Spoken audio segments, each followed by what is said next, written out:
एक कल्पना करा, उद्या सकाळी तुम्ही झोपेतून उठता, मोबाईलला नेटवर्क नाहीये, नळात पाणी नाहीये आणि पूर्ण शहराची लाईट गेली आहे. जगात युद्ध, वॉर सुरू झाले आहे किंवा सप्लाय चेन पूर्णपणे तुटली आहे. तुमच्या बँक अकाउंटमध्ये 10 करोड रुपये आहेत, पण बाहेर दुकानात अन्नधान्याचा एक दाणाही शिल्लक नाहीये. मला सांगा, ते पैसे खाऊन तुम्ही जगू शकता का? आजपासून हजारो वर्षाआधी आपला भारत देश खऱ्या अर्थाने आत्मनिर्भर होता. आपल्या पूर्वजांकडे बँक बॅलन्स नव्हता, पण त्यांच्याकडे अशी कला होती की ते घरच्या घरी स्वतःचे जेवण, पाणी आणि ऊर्जा म्हणजे एनर्जी तयार करायचे. ते निसर्गाचे मालक नव्हते, पण निसर्गासोबत जगायचे. आणि आज आपण किती हाचिक आहोत. आपण एका स्विचसाठी, एका सिलेंडरसाठी आणि नळाच्या पाण्यासाठी सिस्टीमचे गुलाम झाले आहोत. सरकारवर अवलंबून राहायची आपल्याला एवढी सवय लागली आहे की उद्या क्रायसिस आला तर आपण हातपाय गळून बसू.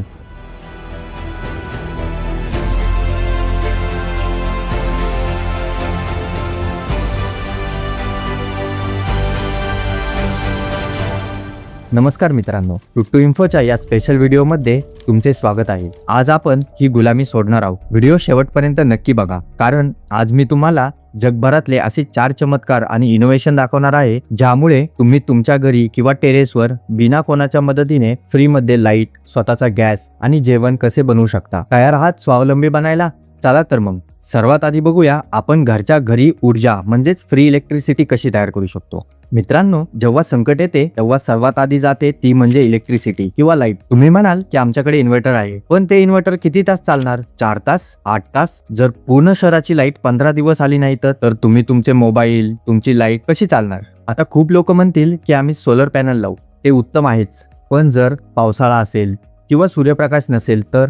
अशा वेळी निसर्गाची 2 अशी गुपितं आहेत ज्याबद्दल 99% लोकांना माहीत नाहीये. पहिला चमत्कार म्हणजे थर्मो इलेक्ट्रिक जनरेटर. हे एक असे छोटे यंत्र आहे जे की उष्णतेचा वापर करून, हीटचा वापर करून इलेक्ट्रिसिटी तयार करते. म्हणजे कल्पना करा, लाईट पूर्णपणे गेली आहे, तुम्ही तुमच्या चुलीवर किंवा शेगडीवर जेवण बनवायला ठेवले आहे आणि त्या चुलीच्या आगीपासून, त्या उष्णतेपासून एक छोटा बल्ब जळतो किंवा तुमचा मोबाईल चार्ज होतो आहे की नाही जादू? जिथे उष्णता आहे तिथे लाईट आहे. दुसरा चमत्कार याहूनही मोठा आहे, याला म्हणतात ग्रॅव्हिटी लाईट. आता हे चालू करण्यासाठी ना सूर्यप्रकाश लागतो, ना हवा लागते, ना कोणती आग. हे चालते ते आपल्या पृथ्वीच्या गुरुत्वाकर्षणावर. फक्त एका पिशवीत 10 ते 12 किलो माती किंवा दगड भरायचे आणि ती पिशवी या यंत्राला लावून लटकवून द्यायची. जशी जशी ती वजनाची पिशवी सावकाश खाली येईल, त्या वजनाच्या ताकदीने आपोआप मेकॅनिकल एनर्जी तयार होते आणि 20 ते 30 मिनिटाच्या फ्री लाईटची सोय होते. पिशवी खाली आली की तिला परत वर उचलायचं. Lifetime free energy. पण मित्रांनो, जर तुमच्याकडे थोडं बजेट असेल तर एक स्मार्ट इन्व्हेस्टमेंट नक्की करा. साधे इन्व्हर्टर बॅटरी घेण्यापेक्षा एक छोटा of grid solar power station घरी ठेवा. याला कोणतीही वायरिंगची गरज नसते आणि ही लिथियम बॅटरी 10 ते 15 वर्ष खराब होत नाही. संकट आल्यास ही सुटकेस घराबाहेर ठेवली की सोलरने चार्ज होते आणि तुमचे टीव्ही, फॅन, लॅपटॉप आरामात चालू शकते.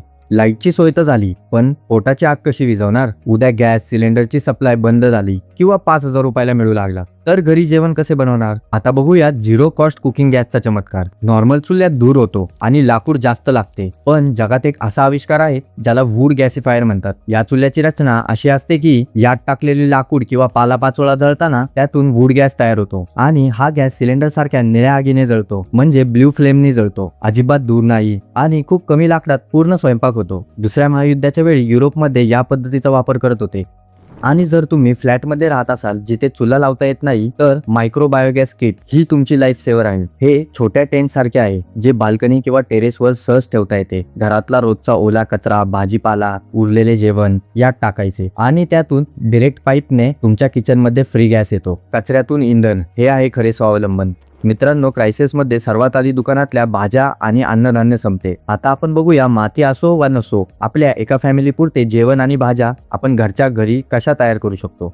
जर तुमच्याकडे थोडी जमीन किंवा मोठं टेरेस असेल तर आपल्या पूर्वजांची 3 सिस्टर मेथड नक्की वापरा. एका छोट्या जागेत मका, घेवडा आणि भोपळा एकत्र लावायचे. मका घेवड्याला आधार देतो, घेवडा मातीत खाद तयार करतो आणि भोपळा जमिनीला ऊन लागून पाणी आटण्यापासून वाचवतो. एका छोट्या जागेत पूर्ण फॅमिलीचे पोषण होऊ शकते.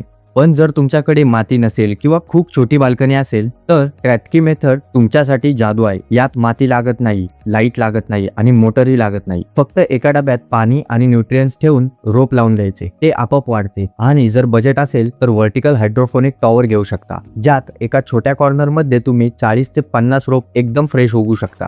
ऊर्जा आली, गॅस आला, जेवण आले, पण या सगळ्याचा काही उपयोग नाही जर आपल्याकडे पिण्यायोग्य पाणी नसेल, नळाचे पाणी येत नसेल किंवा बाहेरचे पाणी पोल्युटेड असेल. तर प्राचीन भारतात आणि इजिप्तमध्ये एक सिंपल टेक्निक वापरली जायची, बायोसॅन फिल्टर.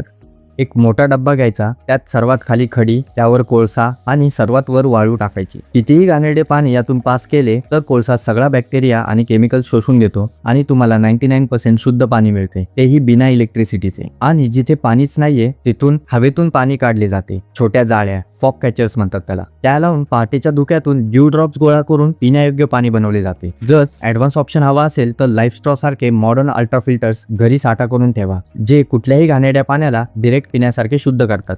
मित्रांनो, हा व्हिडिओ घाबरवण्यासाठी नव्हता, तर तुम्हाला तुमची ताकद आठवून देण्यासाठी होता. गव्हर्नमेंट आणि सिस्टीमवर अवलंबून राहणे सोडून द्या. आपल्या पूर्वजांचे ज्ञान आणि आजची मॉडर्न टेक्नॉलॉजी एकत्र केली तर आपल्याला कुठल्याही वॉर किंवा क्रायसिसमध्ये भीती बाळगायची गरज नाहीये. हा फक्त एक ओव्हरव्ह्यू होता, यातल्या प्रत्येक गोष्टींची एक डीप सायन्स आहे. आता तुम्ही मला सांगा, यापैकी ऊर्जा, गॅस, जेवण किंवा पाणी, तुम्हाला सर्वात आधी कोणता सेटअप तुमच्या घरी बसवायचा आहे? कमेंट करून नक्की सांगा. त्याचा स्टेप बाय स्टेप मेकिंगचा डिटेल व्हिडिओ मी टुटू इन्फोच्या पुढच्या भागात घेऊन येईल. व्हिडिओ आवडला असेल तर नक्की शेअर करा, कारण ही माहिती प्रत्येकापर्यंत पोहोचणे गरजेचे आहे. स्वावलंबी बना, सुरक्षित राहा. भेटूया पुढच्या व्हिडिओमध्ये. धन्यवाद.